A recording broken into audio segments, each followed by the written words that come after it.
ఆంధ్రప్రదేశ్‌లో సోమవారం పెన్షన్ల పండుగ సంబరంగా జరిగింది.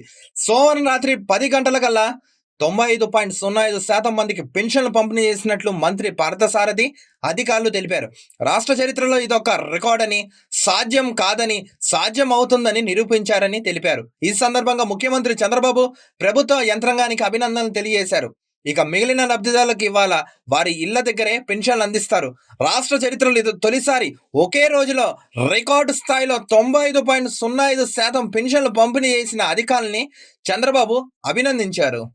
గత ప్రభుత్వ హయాంలో 2.65 లక్షల మంది వాలంటీర్లు ఉన్నా గతంలో ఎన్నడూ ఇంత వేగంగా పెన్షన్ పంపిణీ జరగలేదని తెలిపారు. గత వైఎస్ఆర్సీపీ ప్రభుత్వ హయాంలో 2.65 మంది వాలంటీర్లు ఉన్నా ఒక్క రోజులో పంపిణీ చేసింది కేవలం 88% మాత్రమే అని తెలిపారు.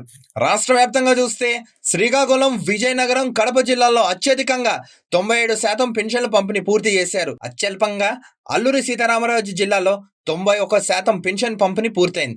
ఉదయం 6 గంటల నుంచి 1.30 లక్షల మంది సచివాలయ ఉద్యోగులు పెన్షన్ పంపిణీ ప్రారంభించారు. ఏపీలో పెన్షన్ల పంపిణీలో ప్రభుత్వం రికార్డు నెలకొల్పిందని సమాచార శాఖ మంత్రి పార్థసారథి తెలిపారు. గతంలో ఎన్నడూ లేని విధంగా ఎవరు చేయలేనిది చంద్రబాబు నాయకత్వంలో కూటమి ప్రభుత్వం సాధించిన విజయమని తెలిపారు.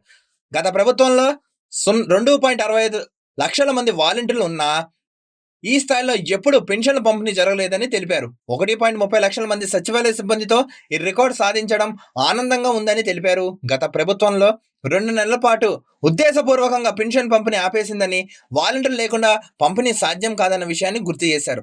ఎన్నికల సమయంలో కొంతమంది వృద్ధులు చనిపోయారని, కానీ చంద్రబాబు చిత్తశుద్ధి, ఉద్యోగుల కష్టంతో ఈ రికార్డు సాధ్యమైందని ఆయన తెలిపారు.